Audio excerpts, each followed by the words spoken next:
لله الذي نزل الفرقان على عبده ليكون للعالمين نذيرا والصلاة والسلام على سيدنا ومولانا محمد وعلى آله وأصحابه وبارك وسلم تسليما كثيرا كثيرا أما بعد فأعوذ بالله من الشيطان الرجيم بسم الله الرحمن الرحيم إنا أنزلناه في ليلة مباركة إنا كنا منذرين فيها يفرق كل أمر حكيم صدق الله العظيم. حاضرین کرام، آپ کے یہاں تقریباً 10 سال بعد آنا ہوا. اس سے پہلے بھی اسی میدان میں آنا ہوا. آج ہمارا اور آپ کا اجتماع شب برات کے نسبت سے ہے. شب برات اس کی کیا حقیقت ہے، کیا فضائل ہیں، اللہ کی طرف سے کیا باتیں ہیں، نبی کریم صلی اللہ علیہ وسلم نے اس رات میں کیا عمل فرمایا، ہمیں اور آپ کو اس رات میں کیا کرنا ہے. ابھی آپ نے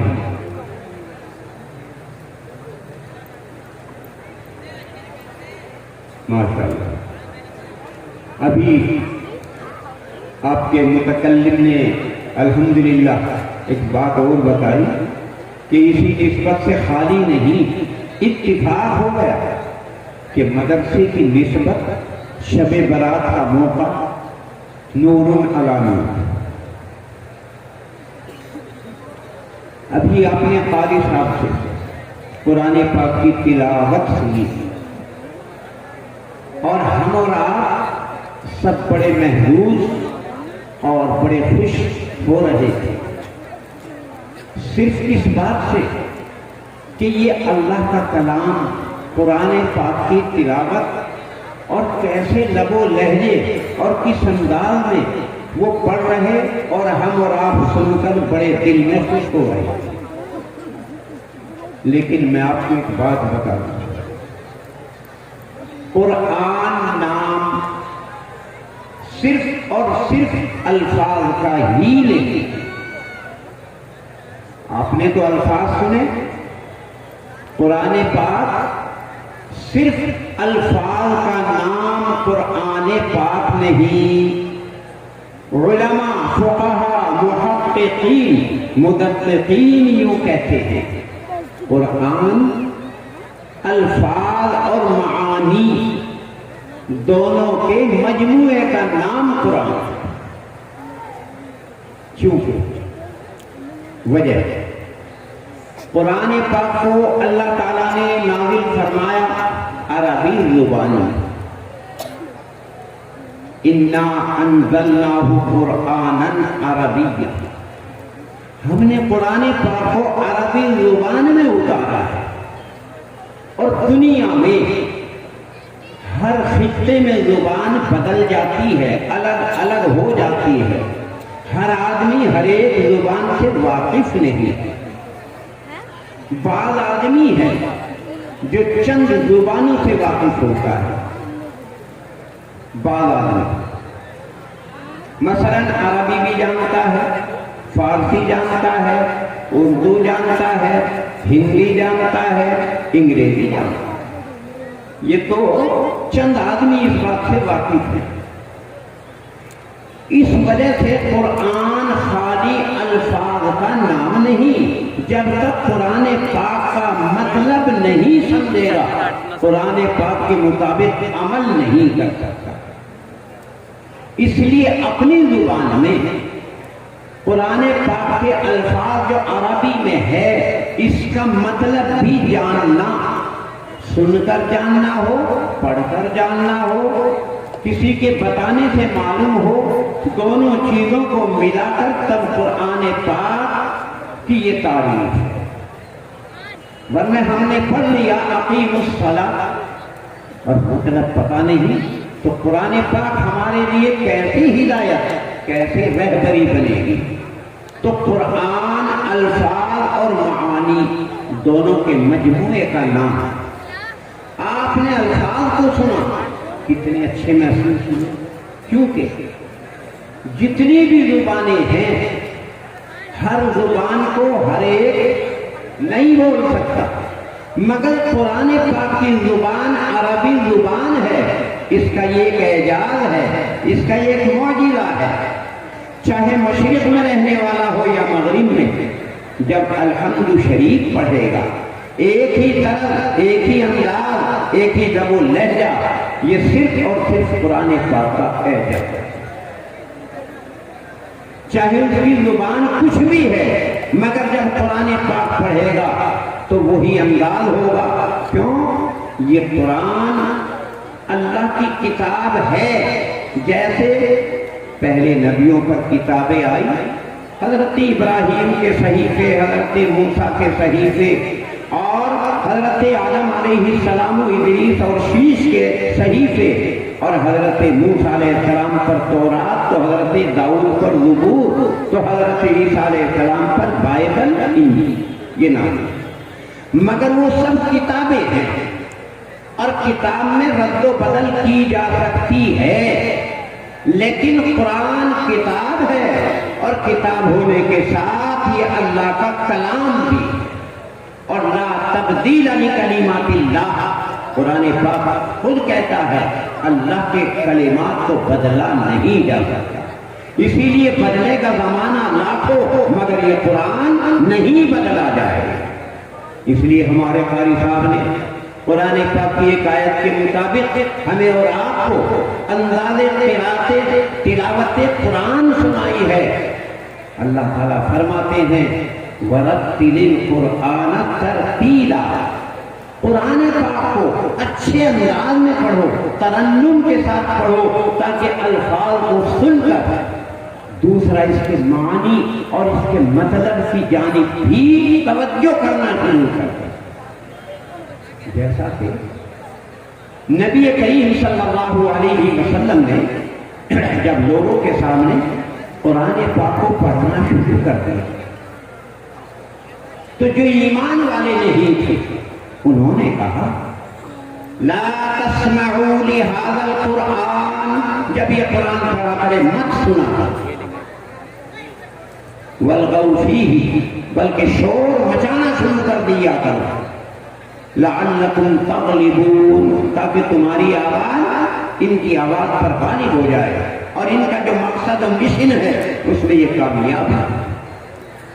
تو ذات باری تعالیٰ نے، اللہ بڑی حکمتوں والے ہیں، اللہ تعالیٰ نے سورتوں کے شروع میں الگ الگ حروف، جن کو مفردات المقطعات کہتے ہیں، 29 سورتوں کے شروع میں 14 حروف مقطعات مکررات ذکر کرنا شروع کر دیے۔ مثلا پہلا ہی پارہ الف لام میم، جب یہ اتارا نازل کیا تو وہ لوگ جو قرآن پاک کو سننا نہیں چاہتے تھے وہ توجہ کرنے لگے، الف لام میم کیا مطلب اس کا، الف با تا سا کیا مطلب اس کا، تو قرآن پاک میں غور کرنے لگے۔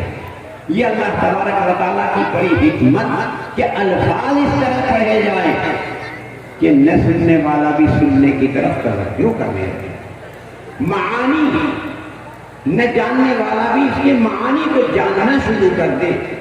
اب یہ قرآن پاک اللہ کا کلام ہے، مگر آج کی جو یہ رات ہے، اس رات میں ذات باری تعالیٰ نے خود فرمایا یہ رات شب برات، یعنی برات کی رات، اپنی گناہوں سے معافی مانگ کر کے جہنم سے برات کی رات۔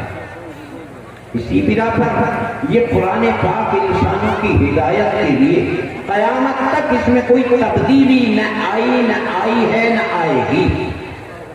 اللہ تعالیٰ نے آج کی رات میں اس قرآن پاک کے نازل کرنے کا فیصلہ فرمایا ہے۔ مفسرین کا اتفاق ہے، فقہاء اس بات کے قائل ہیں انا انزلناہ فی لیلۃ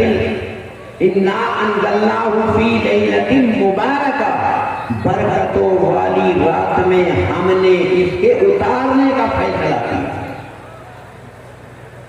اور ہم اس کے ذریعے لوگوں کو سمجھانے، غلط باتوں سے ڈرانے والے ہیں۔ اور یہ رات جو ہے اس میں بڑے بڑے فیصلے کیے جاتے ہیں۔ فیہا یفرق کل امر حکیم، بڑے بڑے فیصلے اس رات میں کیے جاتے ہیں۔ اسی رات میں فیصلہ کیا گیا تھا نبی آخر الزمان صلی اللہ علیہ وسلم پر قرآن پاک کے نازل کرنے کا۔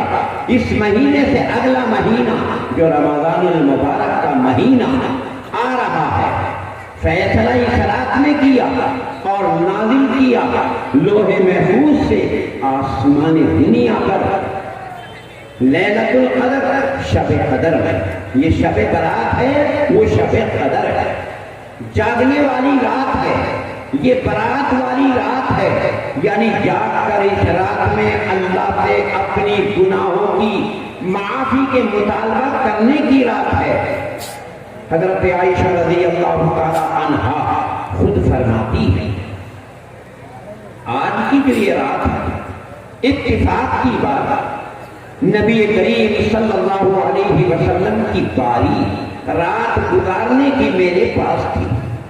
اتفاق میری رات میں آنکھ کھلی تو میں نے دیکھا ہاتھ سے اللہ کے نبی میرے حجرے میں نہیں۔ میرے دل میں ذہن میں تردد، شک پیدا ہوا تو میں اپنے حجرے سے باہر نکلی، ادھر ادھر دیکھا تو مسجد نبوی کے سامنے متصل قریب قبرستان ہے جسے جنت البقیع کہتے ہیں۔ میری نظر اس جانب پڑی تو اللہ کے نبی وہاں سے تشریف لا رہے تھے۔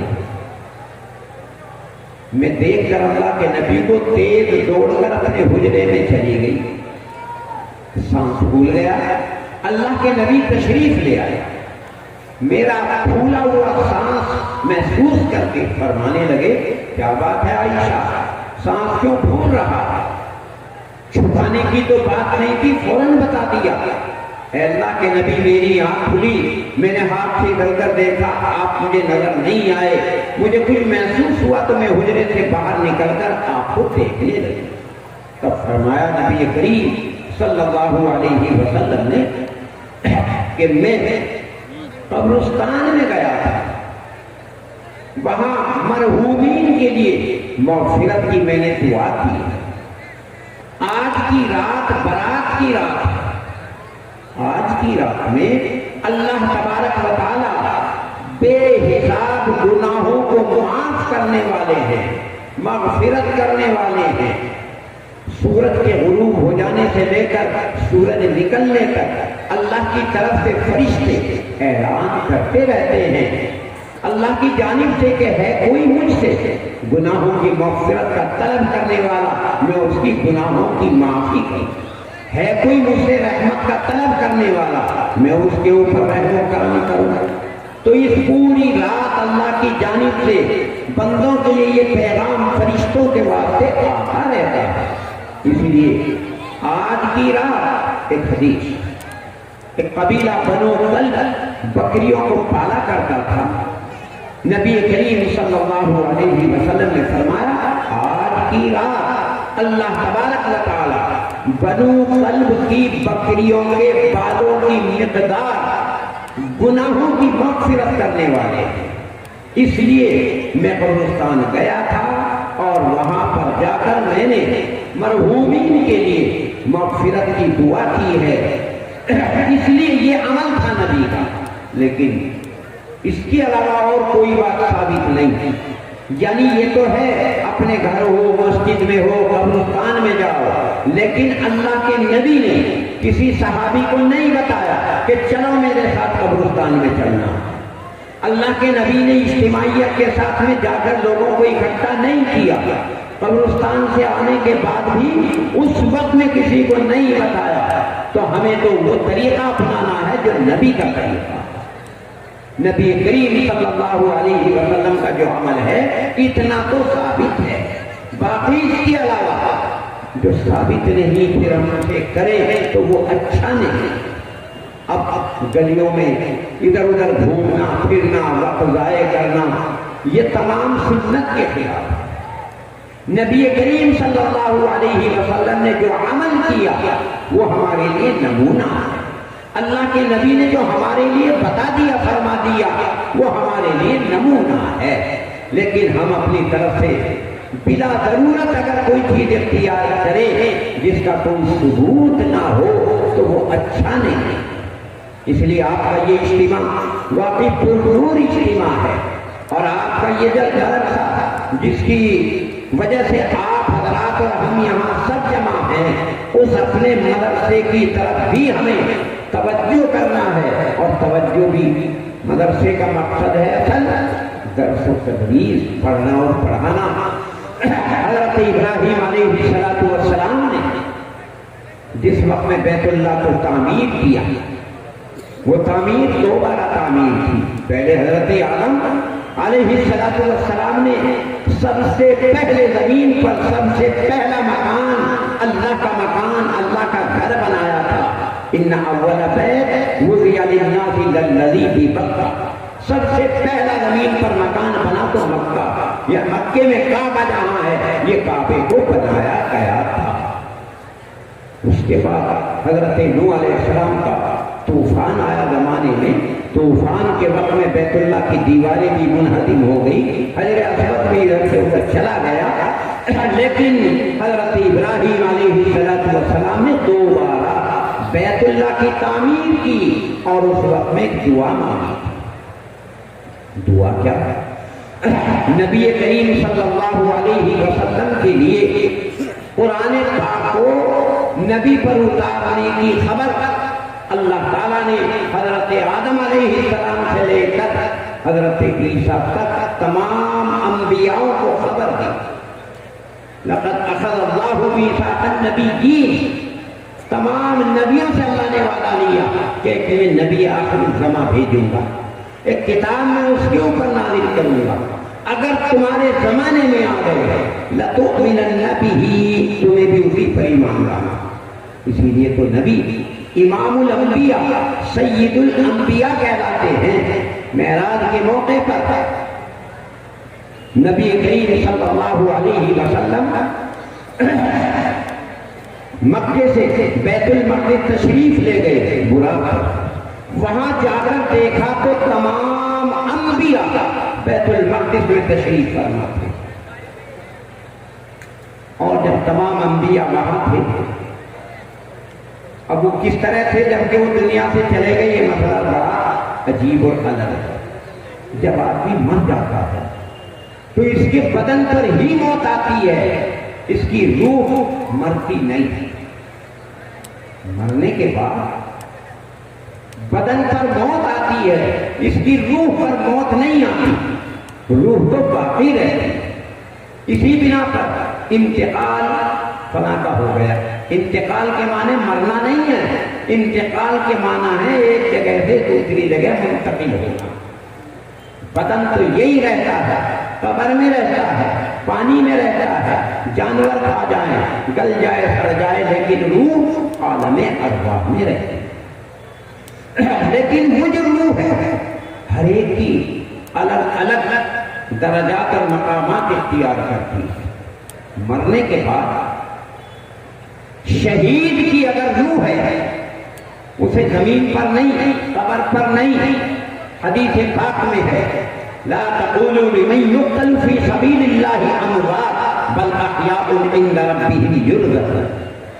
شہید کی روح کو عرش کے نیچے سب قسم کے پرندوں کے خول میں ڈال دی جاتی ہے اور وہاں قندیلوں میں رہتی ہے.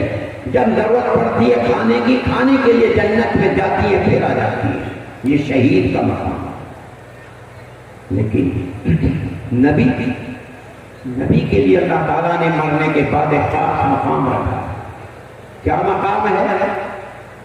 ان کی روح جو ہے مرنے کے بعد بھی عبادت میں لگ جاتی ہے. کھاتی نہیں، پیتی نہیں، لیکن جسم کی جو بات ہے وہ علیحدہ ہے. جسم تو مٹی میں ہے، مگر نبی کا جسم اور غیر کا جسم زمین اور آسمان کا فرق ہے. حضرت یعقوب علیہ السلام کے سامنے وہ بھیڑیا جس پر الزام لگایا تھا حضرت یوسف علیہ السلام کے بھائیوں نے کہ اس نے کھایا ہے آپ کے وقت جگر یوسف کو، تو حضرت یعقوب علیہ السلام کے سامنے جب پیش کیا گیا، حضرت یعقوب علیہ السلام نبی تھے، اپنا دایاں ہاتھ بھیڑیے کی پیشانی پر رکھا. پیشانی پر رکھتے ہی اس نے بولنا شروع کر دیا انسان کی طرح اور کہنے لگا، وہ بھیڑیا، میں نے آپ کے رخت جگر کو نہیں کھایا، اور میں کوئی بھی بھیڑیا، کوئی بھی جانور، مٹی بھی، کیڑے مکوڑے نبی یا نبی زادے کو کھا نہیں سکتے. حرام ہے ان پر کہ نبی یا نبی زادے کو کسی کوئی جانور اسے خراب کر دے، فاسد کر دے. کیڑا بھی نہیں لگتا نبی کے جسم پر مرنے کے بعد. حضرت یعقوب علیہ السلام کے سامنے یہ بھیڑیے نے آ کر کے پوری شہادت کی. اسی بنا پر نبی مرنے کے بعد ان کی روح عالم ارواح میں مختلف نوعیت میں دے دی جاتی ہے. اس جسم کی ضرورت نہیں ہے. ایک وقت میں ایک نبی مختلف جگہوں میں بھی ہو جاتا ہے. جیسے زیادہ نہیں، حجام کی دکان میں آپ نے دیکھا ہوگا چاروں طرف آئینے لگے رہتے ہیں. بال کٹوانے والا بیٹا ہے، کاٹنے والا بھی ہے. جدھر دیکھو ادھر ہی اپنی تصویر نظر آتی ہے تو ایک اور نظر چاروں طرف. یہ کمال کس کا ہے؟ آئینے کا. جدھر بھی کر دیا ادھر ہی اس کی تصویر اپنی طرف کھینچی. وہ آئینہ صاف و شفاف ہونے کی وجہ سے ان کی تصویر کو اپنے اندر جلد کر لیتا.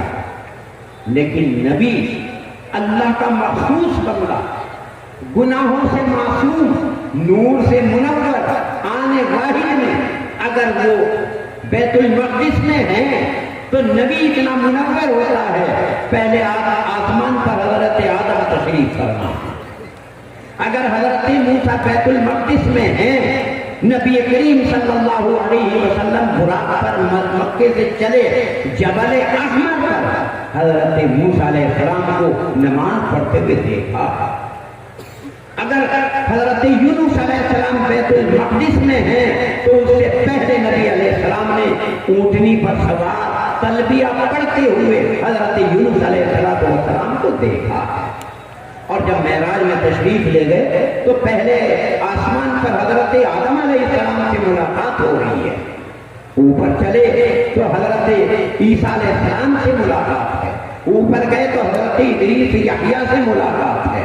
اوپر گئے تو حضرت موسیٰ علیہ السلام سے ملاقات ہے. اور ساتویں آسمان پر گئے تو وہاں بھی حضرت ابراہیم علیہ السلام سے ملاقات ہے. یہ کیا ہے؟ ان کے اجسام روحانی اللہ نے نور سے اتنے منور کر دیے، ایک وقت میں وہ یہاں بھی نظر آتے ہیں وہاں بھی نظر آتے ہیں.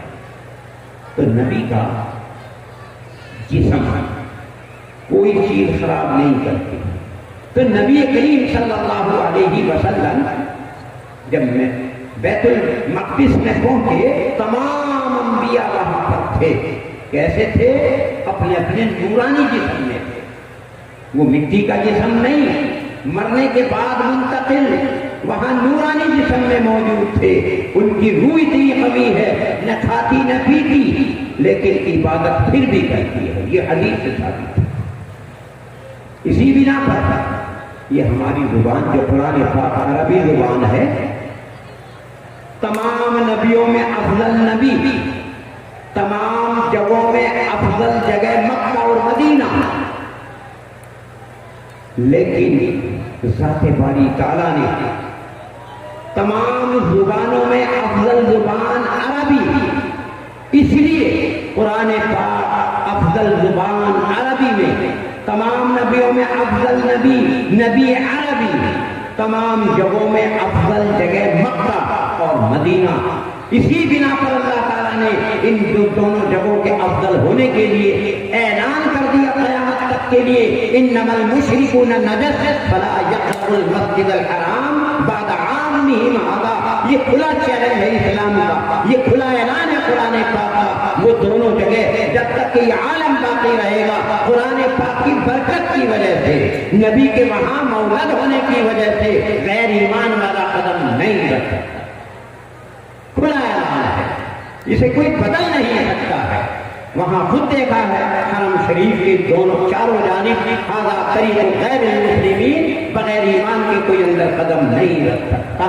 اور یہ اللہ تعالیٰ نے نبی کریم صلی اللہ علیہ وسلم سن 8 ہجری میں مدینے سے مکے کے فتح کے ارادے سے جب وہاں پر گئے اور مکہ فتح ہو گیا، بڑے بڑے ایمان میں شریک ہو گئے، تب اللہ تعالیٰ نے یہ آیت نازل فرمائی تھی کہ اب آئندہ یہ جگہ قیامت تک کے لیے پاک کر دی۔ یہاں تک کہ نبی صلی اللہ علیہ وسلم نے فرمایا جب قیامت کا قرب ہوگا، قیامت قریب آ جائے گی، دجال وہ ظاہر ہو جائے گا۔ دجال کے ظاہر ہونے کے بعد ایمان کفر دل میں ہوتا ہے، مگر جب دجال آ جائے گا کفر دل سے نکل کر پیشانی پر آ جائے گا، کافر، اس کی پیشانی پر لکھا ہوگا، پڑھنے والا اور ان پڑھ وہ بھی پہچان لے گا، پوری زمین میں گھوم جائے گا، اگر زمین کو حکم کرے گا نکال خزانے، وہ بھی بات مان لے گی، آسمان سے کہے گا پانی برسا، وہ بھی برسانا شروع کر دے گا۔ لیکن جب مکے میں جانے کا ارادہ کرے گا، کیونکہ کفر اس کے دل سے نکل کر پیشانی تک آ جائے گا، وہ مکے یا مدینے کی سرزمین پر قدم نہیں رکھ سکتا، فرشتے ہر راستے پر ہوں گے اور فرشتے سے اندر نہیں جانے دیں گے۔ یہ ہے قرآن پاک کی آیت جو صاف واضح کر رہی ہے۔ اسی بنا پر اللہ تبارک و تعالیٰ نے اسلام کے 5 رکن میں آخری رکن حج کا کرنا، بیت اللہ کی زیارت کرنا، وہ ایمان کے کمال کے لیے وہی جگہ مخصوص رکھی ہے، کیونکہ وہ اسلام کا ایک حصہ ہے۔ تو بہرحال نبی کریم صلی اللہ علیہ وسلم ہمارے لیے نمونہ کامل ہے، اور نمونہ کامل آج کی رات میں نبی کریم صلی اللہ علیہ وسلم نے جو ہمیں تعلیم دی، جو ہمیں بتایا، جو ہمیں کام کرنا، صرف اس میں اللہ تعالیٰ سے اپنی تمام گناہوں کی معافی کا مطالبہ کرنا، اپنی ضرورتوں کا مطالبہ کرنا۔ آج کی رات مغفرت کی رات، آج کی رات اللہ تعالیٰ سے مرادیں مانگنے کی رات، آج کی رات اللہ تعالیٰ بڑے بڑے فیصلے آئندہ سال جو کرنے والے ہیں وہ فیصلے آج کی رات میں کریں گے، اس لیے ہمیں آج کی رات اللہ کی جانب توجہ کرنا۔ اگر ہمیں اولاد کی ضرورت ہے تو اللہ ہی ہمیں اولاد دے سکتے ہیں، غیر کے اختیار میں اولاد دینا نہیں ہے۔ اگر ہمیں دنیا کی وسعت مال و دولت کی ضرورت ہے تو اللہ ہی اس کے مالک ہیں، غیر ہمیں کچھ دے نہیں سکتا۔ اللہ تعالیٰ خود خالق کل، مالک کل، قادر کل ہے۔ جب ارادہ کرتے ہیں ہو جا تو کہتے ہیں ہو جا، وہ ہو جاتی ہے، سوائے اللہ کے اور کوئی ذات ایسی نہیں ہے۔ اسی بنا پر اللہ تعالیٰ سے ہمیں تعلق کرنے کے لیے اللہ کا یہ کلام، یہ قرآن ہمیں حکم دیا، وَاعْتَصِمُوا بِحَبْلِ اللَّهِ جَمِيعًا، اللہ کی رسی کو مضبوط پکڑ لو، تمام کے تمام پکڑ لو۔ اور صحابہ نے جب پوچھا وہ رسی کیا ہے، کہا حبل حبل اللہ المتین هو القرآن المجید. اللہ کی رسی یہ قرآن پاک ہے. تمام کے تمام قرآن پاک کو مضبوطی سے پکڑ لو. جب قرآن اللہ کا کلام, اللہ نے قرآن کی حفاظت کی ذمہ داری لے لی, اور جو قرآن سے چمٹ جائے گا وہ بھی دنیا میں محفوظ رہے گا. یہی قرآن پاک کا اعجاز ہے. آپ نے صرف الفاظ کو سنا, اگر حقیقت میں تم معانی کو سمجھنا اور سننا شروع کر دو گے, دنیا کی کوئی چیز ایسی نہیں ہے جس کا ذکر قرآن پاک میں نہ, کوئی چیز ایسی نہیں ہے. میں تو بہت کم تھوڑی بہت چیز جانتا ہوں, مگر اتنی بات ضرور ہے, آپ مجھ سے ذرا سوال کرو کہ یہ اس کا ذکر قرآن میں کیا ہے, میں بھی اپنے وسعت کے مطابق جواب دے سکتا. خود ابھی یہاں بیٹھا ہوا میرے ذہن میں آیا, قرآن پاک یہی رکھا ہوا تھا, تو میں نے یہیں پر پورا مطالعہ کر دیا. آپ کا یہ سکندر آباد ہے, میں نے کہا کہیں اس کا ذکر بھی ہے نہیں ہے, تو میں نے فوراً 16ویں پارے کے دوسرے رکوع کو اٹھایا اور فوراً اس میں ذکر آ گیا وَيَسْأَلُونَكَ عَنْ ذِي الْقَرْنَيْنِ. لوگ آپ سے سوال کرتے ہیں ذوالقرنین کے بارے میں. ذوالقرنین کون تھا؟ یہ آپ کی بستی, آپ کا شہر, آپ کا قصبہ, کیا سکندر آباد. سکندر ذوالقرنین کو کہا جاتا ہے. اور ذوالقرنین سکندر کو کیوں کہتے ہیں؟ ذوالقرنین کے معنی آتے ہیں مشرق سے مغرب تک کا وہ بادشاہ بن گیا. حتی اذا بلغ مغرب الشمس حتی اذا بلغ مطلع الشمس, یہاں تک کہ مشرق میں مغرب میں گھوما اور پوری سلطنت. اسی لیے دنیا میں 4 بادشاہ ہوئے ہیں جو پوری زمین کے بادشاہ بنے. 4 آدمی پوری زمین کے بادشاہ. اب تو چھوٹی چھوٹی بادشاہت اور حکومتیں جس نوعیت سے بھی ہیں, سینکڑوں حکومتیں ہیں, لیکن پوری زمین کے بادشاہ 4 آدمی بنے آج تک. 2 مسلم اور 2 غیر مسلم, جن میں ایک سکندر ذوالقرنین تھا. یہ آپ کی آبادی میں معلوم کون سکندر ہوگا؟ ایک نام کے 1000 آدمی ہوتے ہیں, مگر کیوں سکندر ذوالقرنین ہے؟ لہذا وہ مشرق سے لے کر مغرب تک کی سلطنت اس کے ہاتھ میں تھی. اور دوسرے حضرت سلیمان علیہ السلام تو پوری مخلوق کے بادشاہ. فرق دونوں میں زمین آسمان کا. سکندر ذوالقرنین تو زمین کے ہی بادشاہ تھے, پھر زمین بھی, لیکن حضرت سلیمان علیہ السلام زمین نہیں, پوری مخلوق پر بادشاہ تھا. یہ فرق ہے. اگر سورج کو کہہ دیا ٹھہر تو سورج بھی ٹھہر گیا, اور اگر پرندے کو کہہ دیا کہ یہاں زمین سے بتاؤ پانی کہاں نکلے گا, تو پرندہ چونچ مار کر بتا دیتا تھا پانی آسانی سے نکلے گا, نہیں نکلے گا. تو اللہ تعالیٰ کی قدرت اتنی عظیم ہے, اس نے انسان کو اپنا نائب اور خلیفہ بنایا, اور نائب اور خلیفہ بنا کر نیابت کی قدرت بھی دی ہے. هو الذی سخر لکم ما فی السماوات وما فی الارض. آپ میں انسانیت اگر آ جائے گی, کمال آپ میں آ جائے گا, ہر چیز آپ کے ماتحت تابع ہو جائے گی, مگر شرط ہے ہم اللہ کے بن جائیں. جب ہم اللہ کے بنیں گے تو اللہ ہمیں ہر چیز ہمارے ماتحت تابع کر دے گا. اگر ہوا کو کہہ دیا کہ ٹھہر تو ہوا بھی ٹھہر جائے گی, اگر بارش کو کہا کہ بارش ہو جائے تو وہ بھی ہو جائے گی, مگر کب؟ جب ہم اللہ کے بن جائیں گے. اسی لیے اللہ تبارک و تعالیٰ کہتے ہیں تم ذرا میری طرف چل کر کے تو دیکھو, 1 قدم چلو میں 10 چلوں گا, تم پیدل چلو میں دوڑ کر آؤں گا, اور جب تم دوڑ کر آؤ گے تو میں گود میں بٹھا لوں گا, اور جب میں تمہیں گود میں بٹھا لوں گا نہ تمہیں پیروں سے چلنے کی ضرورت, نہ ہاتھ سے کرنے کی ضرورت, نہ آنکھوں سے دیکھنے کی ضرورت. دل میں تمہارے جو بات آئے گی ان پہ فوراً پورا کرتا چلا جاؤں گا. یہی ہے اللہ والوں کی بات. وہ اپنے مقام پر رہتے ہیں, کوٹھی میں رہتے ہیں, مگر دل سے جو چاہتے ہیں فوراً ہو جاتی ہیں. ابراہیم ابن ادم بہت بڑے اللہ والے بزرگ تھے. انہوں نے چاہا کہ میں عراق میں تھے اور حج کا موسم تھا, فوراً حج کے لیے جاؤں. اللہ تعالیٰ نے ایک دم پہنچا دیا. کیا سواری تھی کیا نہیں, لوگوں نے وہاں بھی دیکھا, اور اس وقت میں وہاں حرم میں بھی ان کو دیکھا ہے. آنے واحد میں اسی بنا پر اللہ کے نیک بندے اگر آج ہم بن جائیں تو آج ہمیں کوئی پریشانی نہیں. جب موسیٰ علیہ السلام پیچھے فرعون ہزاروں کا لشکر اور آگے سمندر آ رہا ہے، پانی راستہ نہیں ہے، 5 لاکھ آدمی حضرت موسیٰ کے ساتھ مصر سے بنی اسرائیل ساتھ میں تھے چلے۔ حضرت موسیٰ کو لوگ کہنے لگے اے موسیٰ کیا ہوگا، کہ کیوں پیچھے دشمن آگے راستہ نہیں۔ تو حضرت موسیٰ علیہ السلام جیسا ایمان ہم بھی اگر اپنا لیں تو وہی آج بھی اللہ کی قدرت ظاہر ہو سکتی ہے۔ حضرت موسیٰ علیہ السلام نے کہا ان معی ربی سیہدین، ہمیں ڈرنے کی کیا ضرورت ہے، میرے ساتھ میرا رب موجود ہے، اور جس کے ساتھ اللہ موجود ہو اسے ڈرنے اور گھبرانے کی کوئی ضرورت نہیں ہے، مگر شرط اللہ کی ذات پر ایمان مضبوط اور یقین مضبوط ہونا ضروری ہے۔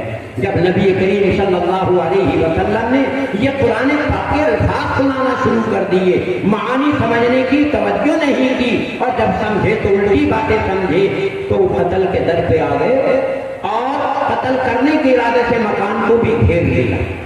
اللہ کے نبی کو اللہ نے پیغام بھیجا، اب ابھی آپ کے پاس ساز و سامان نہیں، ذرا مٹی اٹھاؤ ایک مٹھی اور آپ اوپر کو پھینکو۔